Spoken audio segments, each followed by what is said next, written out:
At 9:03 a.m., an email arrived in my Outlook inbox. The subject line was blank. The message simply stated a meeting with human resources and upper management at 9:30 a.m. in conference room C. No explanation, no context. Precisely the type of notification that instantly induces a sinking feeling in one's stomach. 15 years I had dedicated to Ashford Sterling. 15 years of early starts, late finishes, constructing systems from the ground up, guiding new recruits, and resolving crises others hadn't even noticed until they escalated into major problems. Birthdays, anniversaries, even my grandmother's funeral, all sacrificed at the altar of my career. And now, here I was, summoned like a scolded child to the headmaster's office. I didn't succumb to panic, not because I wasn't apprehensive. I certainly was, but a profound shift had occurred within me over the past few months, a subtle yet potent transformation. Walking towards conference room C, I passed the espresso machine I had championed and successfully implemented. It remained affectionately known as Eleanor's coffee corner. I also walked past the wall showcasing a framed article, celebrating our recent product launch, a triumph I masterminded behind the scenes while my superior, Mr. Davies, basked in the media spotlight. Pausing briefly outside the door, I took a deep breath before entering. Mr. Davies sat at the head of the table, flanked by Ms. Hernandez from HR. Her expression was a meticulously crafted mask of corporate compassion. Mr. Davies didn't even attempt to feign empathy. He leaned back, fingers steepled in a theatrical imitation of courtroom composure. "Eleanor," he began, his tone dripping with practiced solemnity. "After 15 years of service, the company has made the decision to terminate your employment as part of our strategic restructuring." Strategic restructuring. I nearly chuckled aloud. The same man who once declared me irreplaceable was now reciting lines from a pre-written script. Miss Hernandez pushed a manila envelope across the table. "Inside you'll find details of your severance package," she stated. 2 weeks' pay for each year of service, continued benefits for 60 days, and access to outplacement services. I glanced at the envelope, then back at Mr. Davies. "I respect your decision," I responded calmly. No objections, no pleas, simply quiet acceptance. My equanimity seemed to disarm him. He blinked, momentarily speechless. "We require you to collect your personal belongings by the end of the day," he added hastily, perhaps unsettled by my composure. "And please return your laptop and identification badge to the IT department before 5 p.m. I rose, adjusted my jacket, and nodded once. "Certainly, thank you for the opportunity." I didn't linger, didn't question, didn't give them the satisfaction of witnessing my distress. I exited with the same dignity I had maintained for 15 years. What they failed to grasp, what they couldn't possibly imagine, was that just 2 hours earlier, I had finalized the lease for the new downtown office of Ashford Sterling's primary competitor, a firm I had secretly joined as head of strategic development. 3 months prior, a message appeared on my LinkedIn profile. A recruiter from Velocity Dynamics had written, "We have been observing your work from a distance, Eleanor. Would you be open to a conversation?" Initially, I dismissed it. Loyalty had been my guiding principle for years, but something had shifted. Perhaps it was Miss Davies' repeated appropriation of my ideas. Maybe it was the junior executive he promoted, a golfing buddy, despite my warnings about his lack of technical expertise. Or perhaps it was simply overwhelming exhaustion, the quiet, gnawing fatigue of remaining unseen, while others prospered on my achievements. So I agreed to a meeting, then another, and another. By the time HR was drafting my termination letter, I had already secured a comprehensive executive compensation package, equity shares,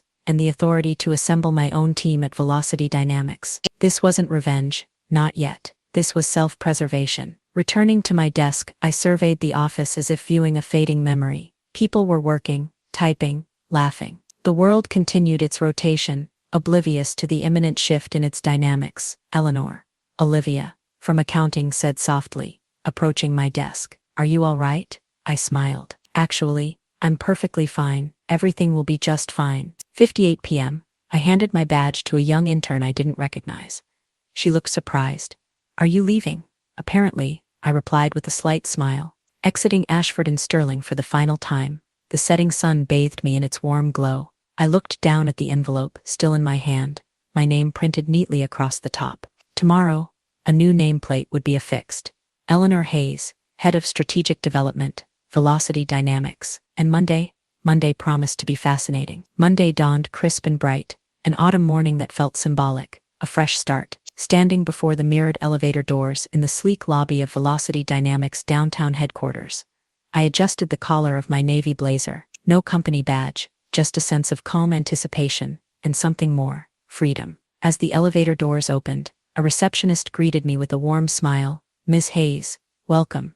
Mr. Chapman is expecting you." That was Grant Chapman, Velocity Dynamics CEO, a man known for his sharp intellect and unwavering loyalty to those who earned his trust. We had spoken privately several times over the preceding months, our conversations candid and marked by mutual respect. Head of Strategic Development.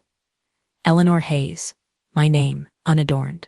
Grant rose as I entered his office, extending his hand. "Eleanor, I am delighted you are finally here. Thank you for believing in me," I replied, "especially before anyone else did." He smiled. "Oh, I didn't just believe in you. I analyzed the data. Your work at Ashford Sterling resulted in a 22% increase in client retention over the last 5 years. We've been striving for that kind of progress for a decade." He guided me through the office layout, introduced me to my direct reports, and finally led me to the conference room where a team of executives awaited. I was seated at the table without hesitation or sidelong glances. The meeting commenced with a presentation on Velocity Dynamics' upcoming expansion and my role in spearheading the strategy for client acquisition, technological integration, and market positioning. And then, as I began outlining my plan for the next quarter, Grant said something that caused me to pause. "We have also allocated funds for you to build your own team. We want individuals who share your vision, people you trust." That was the moment everything shifted. A door opened, not metaphorically, but literally. I had spent 15 years at Ashford Sterling, nurturing talent, mentoring without recognition, and when reductions were necessary, none of that mattered. But now, I possessed the power to alter someone else's trajectory, to reciprocate. "Thank you," I said, carefully controlling my emotions. "I already have a few names in mind. A new chapter. Let's talk." Each message was sent to someone I had mentored at Ashford Sterling: developers, analysts, strategists, individuals who had been overlooked, bypassed for promotions, or forced to work under managers who exploited their ideas for personal gain. Within 30 minutes, I received 3 replies. By midnight, all 6. "Yes, Eleanor. Tell us where and when." On Tuesday, the repercussions began. I was enjoying a cup of coffee in the Velocity Dynamics lounge when a notification appeared on my phone. LinkedIn updates. 4 of my former team members had updated their status to open to work. The timing was hardly coincidental. Neither were the private messages that followed. Mr. Davies had called a meeting to inquire why half of the strategy team was suddenly updating their resumes. Miss Hernandez stopped by my desk and asked if I had spoken to them. I remained silent. Rumor had it they were scrambling to reorganize teams after losing momentum following the Q3 review. I didn't respond to every message, but I read each one twice. Meanwhile, at Velocity Dynamics, I collaborated with our legal and compliance department to finalize contracts for my new hires. Competitive salaries, flexible hours, and most importantly, ownership. I ensured that each of them would receive credit for their contributions. By Wednesday, Grant pulled me aside. "A client we lost to Ashford Sterling last year has contacted us. They wish to resume discussions." I raised an eyebrow. "Any idea why?" "Not sure," he said, a slight smile playing on his lips. "But they specifically asked if Eleanor Hayes would be leading the project." That evening, I received an unexpected text from Mr. Davies. "Hey, heard you found a new position. Congratulations. Can we talk?" I stared at the message for a long moment. There was no apology, no acknowledgement of his actions, just a casual attempt to reconnect now that the power dynamic had shifted. I didn't reply. Instead, I poured a glass of wine and opened the group chat I had created with my soon-to-be team. We joked, shared memories from our previous workplace, and reviewed our plans for the new product line. And then Olivia, the quietest of the group, typed, "Eleanor, you have no idea what this means to us. You believed in us before we believed in ourselves." I'm in, 100%. A feeling tightened in my chest, not pain, but relief. After years of watching others claim credit, of being marginalized, I was finally in a position where my voice held weight. And more importantly, I could ensure that theirs did too. This wasn't about revenge. It was about rebuilding, with the right people, in the right way. And as for Mr. Davies, well, he was just beginning to understand the consequences of dismissing the wrong person. By the end of my first week at Velocity Dynamics, the atmosphere at Ashford Sterling was undergoing a transformation. and not in the way their leadership had anticipated. The initial signs manifested as silence, the kind that descends upon a workplace when individuals are too apprehensive to voice their concerns openly, yet whisper them behind closed doors. On Monday morning, I received a message from Jordan, my former data systems analyst. They held an all-hands reassurance meeting this morning. Mr. Davies attempted to project confidence, but it was evident something was amiss. Someone inquired about your whereabouts, and he evaded the question. By Tuesday, I received confirmation that 2 long-standing clients were re-evaluating their contracts with Ashford Sterling. They had reached out through a mutual contact, curious about my involvement in any current projects, and if not, why not? I didn't pursue them. I didn't need to. The reality was, my work at Ashford Sterling had transcended the purely technical. It was relational. I had spent years cultivating trust with clients, translating their needs into solutions, and delivering under pressure. It turned out people remember that, and people talk. At Velocity Dynamics, my new team was taking shape. Olivia had officially accepted her offer and commenced onboarding. By Wednesday, 2 more had followed suit. It felt like assembling a dream team, not just based on skill, but on shared values. Each new addition solidified that quiet sense of satisfaction. This wasn't merely about demonstrating my ability to bounce back, it was about uplifting others alongside me. Chief Strategy Officer. I laughed aloud. There was no announcement, no formal press release, just a quiet title change, clearly intended to restore confidence following my departure. But it reeked of panic. He was frantically trying to fill a void he hadn't fully comprehended until I was gone. That same evening, I received a call from Clara, my former colleague in the legal department at Ashford Sterling. She sounded hesitant initially, then blurted out, "I'm sorry, I didn't know they were going to do that to you." I paused, surprised. "Clara, you don't owe me an apology. You weren't the one who made the decision. I still feel responsible," she sighed. "They held meetings weeks before your termination. I wasn't informed until the final HR review, but after witnessing the fallout, Eleanor, they're in a tailspin." "Because I left, because they didn't anticipate it," she replied. "You were the one constant amidst a sea of turnover. Now Mr. Davies is holding meetings every morning and imposing unrealistic deadlines to demonstrate that everything is under control." "I didn't say anything," Clara continued, her voice softening. "I'm not asking for anything. I simply wanted you to know that what you built there, it mattered." Those words resonated deeply. By Thursday morning, I was seated across from Grant in his office, reviewing updates on our first major product launch. The energy in the room was palpable. "Early prototypes are exceeding expectations," he said, tapping the table. "We haven't even announced the official launch date, and we've already received inquiries from 2 firms in the financial sector." "That's because our message is clear," I replied. "Efficiency, transparency, and credibility. It's what clients desire, and what they remember." He looked at me thoughtfully. "You know, Eleanor, you've accomplished more in 10 days than some executives manage in a year." I smiled, but the compliment brought with it a deeper realization. I hadn't changed. I had finally been seen. That afternoon, Olivia stopped by my new office with coffee. "Just the way I like it, black with a touch of cinnamon." "I still can't believe it," she said, surveying the surroundings. "You're really the boss now." I laughed. "Well, technically Grant is the boss. I just occupy the corner office." "No," she said softly. "You're the one we follow. You always were." Those words took me aback. I recalled the late nights spent rectifying reports Mr. Davies had botched, the weekends dedicated to coaching junior analysts for presentations he would claim credit for. I had wondered back then if it had all been in vain. But it hadn't been, because here I was, building something tangible. That evening, as I prepared to leave for the day, I received another message from Clara. "You should know, Mr. Davies just requested an emergency board meeting. Internal rumors suggest he's blaming structural gaps in strategic performance. Also, they've started contacting a recruitment firm for a replacement. He's worried. He should be, because the dominoes have only just begun to fall." By the following Monday, news of Ashford Sterling's troubles had officially surfaced. It wasn't the kind of scandalous, headline-grabbing trouble that makes the news, but the slow, internal unraveling that executives frantically attempt to spin and employees whisper about over coffee. It began with missed deadlines, then client complaints, and then, worst of all for a company built on perception, silence from leadership. That morning, I was participating in a product strategy meeting at Velocity Dynamics, outlining our second phase integration plan, when Olivia passed me a note across the table. "Ashford Sterling just withdrew from the Tech Forward conference. No announcement. Just gone." I blinked once and tucked the note into my folder. 3 weeks earlier, Miss Davies had been scheduled as a keynote speaker at that very event, a fact he had reminded the team of at every opportunity, and now, he had vanished completely. After the meeting, I stepped into the hallway for a call with Grant. Before I could speak, he interjected. "You've generated more market activity than I anticipated," he said, with a mixture of amusement and wonder. "3 of Ashford Sterling's mid-tier clients contacted us this morning, requesting demos, wanting you. Let's not rush," I responded cautiously.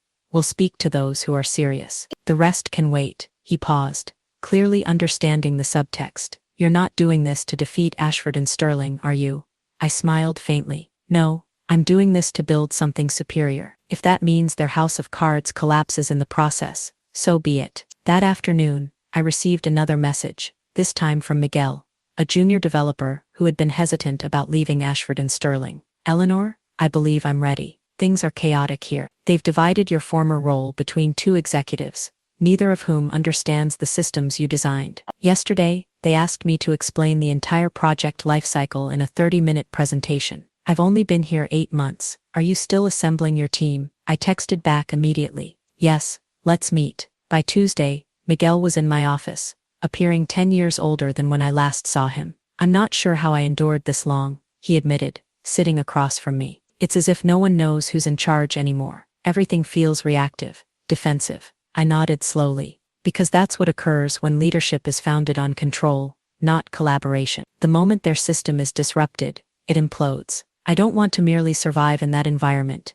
he said quietly. "I want to thrive in something authentic." "You will," I said, sliding a contract towards him. "You're not just obtaining a job, you're gaining a voice." His signature graced the paper with a sense of finality, like a thread, cleanly severing from one narrative to another. By midweek, the fissures at Ashford Sterling had widened into chasms. A well-placed source forwarded me a company-wide email from Mr. Davies. "We are undergoing a restructuring phase to streamline operations and enhance efficiency. We appreciate everyone's continued support during this period of growth and change." The language was pure corporate jargon, but the message was clear. They were losing control, and rapidly. That night, over drinks with Grant and the CFO, we reviewed early projections for our Q1 performance. If even half of the leads we had generated converted, Velocity Dynamics would experience its strongest growth quarter in 5 years. "Eleanor," the CFO said, raising his glass, "I believe we've finally identified the missing piece." "It wasn't missing,"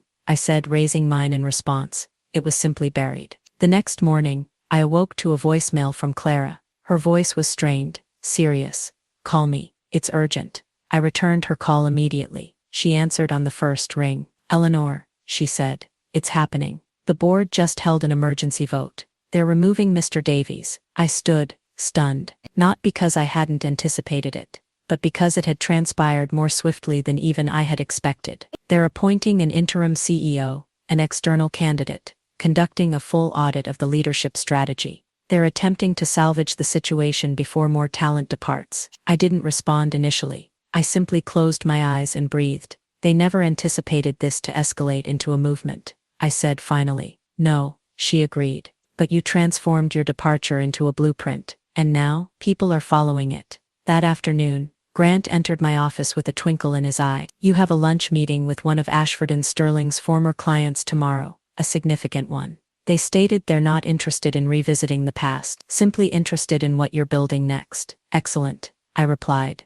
"because the past doesn't deserve our time." As he left, I glanced at the new project roadmap affixed to my office wall. Clean lines, clear objectives, a vision I had once attempted to introduce at Ashford Sterling, only to be told it was too ambitious, too complex, too much. Not anymore. Now it was a reality. And Mr. Davies, he was learning the hard way that people are not interchangeable. Influence isn't conferred by title, it's earned through trust, through dedication, through consistent presence. He had occupied my seat at the table for years. Now I was constructing the entire table. By Friday morning, the calls ceased being subtle. Eleanor Hayes was no longer an industry rumor. She was a phenomenon. Each day brought new messages, from former clients, recruiters, industry peers, even strangers who had observed from afar. Some sought employment.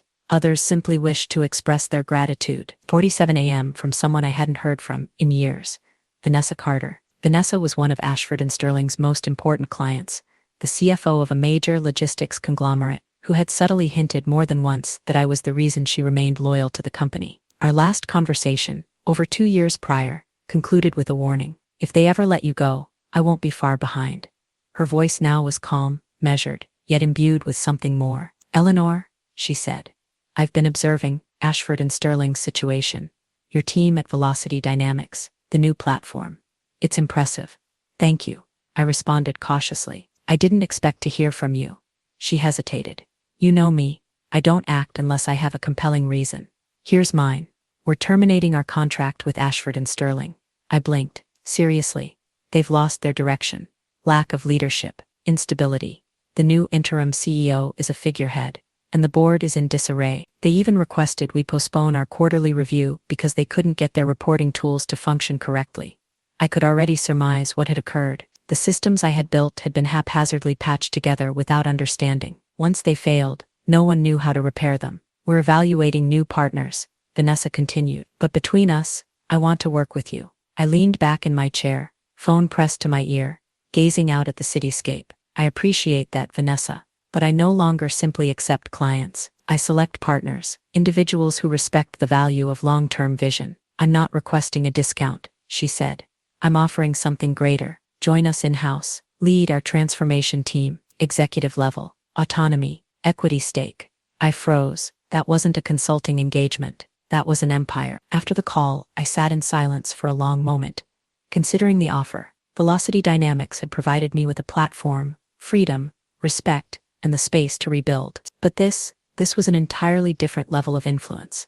An opportunity to lead innovation beyond technological boundaries, to impact not just products but culture. Still, leaving Velocity Dynamics so soon felt premature, especially with my team finally gaining their footing. Olivia, Miguel, and the others, they weren't just employees. They were individuals I had helped restore, people who had placed their trust in me. I wasn't prepared to abandon them, but I wasn't ready to dismiss Vanessa's offer either. That night, I met Grant for drinks. He greeted me at a quiet rooftop bar with a knowing smirk. So he said, swirling his drink, Vanessa Carter. I narrowed my eyes. How? She called me, he said, informed me she made you an offer. I raised an eyebrow. And I told her, she's fortunate you even answered the phone, he said smoothly. But I also told her something else. If you ever desired to lead a division outside of technology, finance, logistics, infrastructure, I would support you with every dollar I possess. My stomach lurched. Grant. No, listen, he said. You rebuilt your life in weeks. You built ours with it, but I know talent like yours doesn't remain stationary for long. So if this is your next challenge, I won't impede you. I exhaled slowly. It's not about leaving. It's about contributing where I'm most needed. He nodded. And that's what distinguishes you from the Mr. Davies of the world.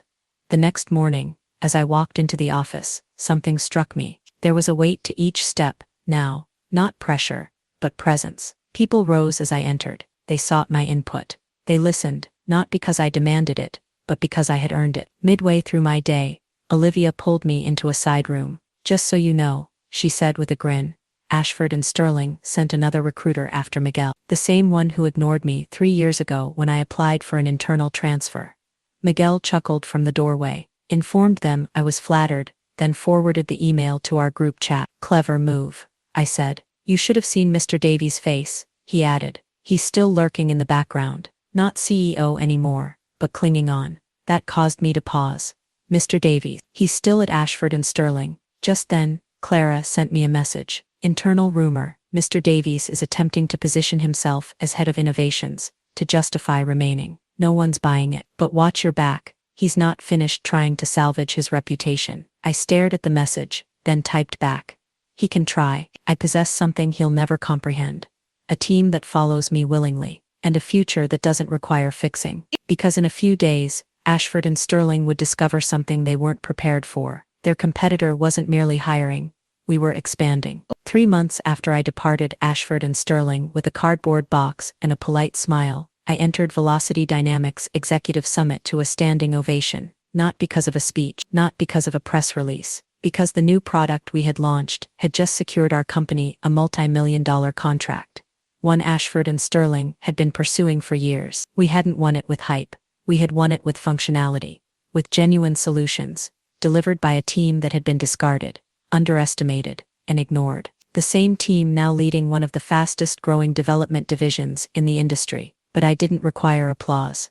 I needed impact. And we were only just beginning. Earlier that week, the final domino had fallen. Vanessa Carter had called again, but not with another job offer. This time, she called to confirm, "We've migrated all systems to your team," she said. The transition was seamless. Honestly, I wish we'd done it sooner. I thanked her, and she paused before continuing. "There's something else," she said carefully. "Mr. Davies contacted us. Personally." I remained silent, letting her continue. "He offered to consult, claimed he could provide unique insights into your process, since he worked closely with you for so many years." Her voice dripped with sarcasm. I chuckled softly.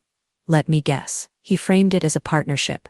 "Exactly," she said. But I told him the truth. The only contribution he ever made was obstruction. And frankly, we're not interested in individuals who create roadblocks and label them strategy. She concluded with a promise to introduce us to 2 more logistics clients by the end of the quarter. I sat in silence for a moment after the call, letting it all sink in. Mr. Davies wasn't just irrelevant now, he was a cautionary tale, a man who had built his empire on the backs of others, and then had no idea how to maintain it once those people left. And the irony? He could have been a mentor, a leader. Instead, he had chosen control, and now no one was listening to him. That Friday, we held our first joint strategy retreat, not in a sterile boardroom, but at a renovated farmhouse an hour outside the city. Sunlight streamed through tall windows, whiteboards leaned against brick walls, post-it notes adorned rustic tables, the kind of environment that encourages ideas rather than stifling them. As we reviewed the upcoming quarter's roadmap, I surveyed the room. Miguel was guiding a new intern through our automation workflows. Olivia was handling client calls with a newfound confidence. Even Clara, who had finally left Ashford Sterling for a senior compliance position with us, was smiling in a way she hadn't in years. At one point, someone asked what we should name the new project. I looked at the whiteboard and quietly wrote, "Phoenix," because that's what we'd done. We'd risen, on our own terms. That evening, I received an email. No name in the subject line, just, "We made a mistake." I made a mistake. It was Mr. Davies. "Eleanor, I'm not seeking sympathy. I simply need you to understand that I was under pressure. The board, the investors, the metrics, they pushed, and I reacted. I now recognize what I failed to see back then. Your work was the foundation of everything we did, and when you left, it all began to crumble. I've lost nearly everything, and I can't help but wonder what would have happened if I had simply treated you differently. I hope you're doing well. I'm truly sorry." There was a time I would have clung to that apology, analyzed it, hoping it might heal something, but not anymore, because I didn't require closure from him. I had provided it to myself. I closed the email and didn't respond. A few days later, Velocity Dynamics announced a new internal initiative, the Eleanor Hayes Fellowship, an annual program to fund and mentor women in technology who had been forced out of corporate roles and wished to start over. The board had voted unanimously. Grant had insisted it bear my name. I was speechless. "You built this, Eleanor," he said. "Not just the systems, the people, the culture. You demonstrated to us what true leadership entails." For a moment, I didn't know what to say, so I simply nodded, not out of humility, but because it felt appropriate. 1 year after my unexpected termination, I stood in my office, no longer surrounded by silence, but by activity, genuine momentum, a new generation of thinkers and builders, who didn't seek permission to excel. And as I gazed out over the city, one final message arrived from Miguel. "Hey boss, a client just confirmed. They're leaving Ashford Sterling and joining us. That makes 8. Also, we're going to need a larger office." I smiled, my heart full. No bitterness remained, because revenge fades, but legacy endures.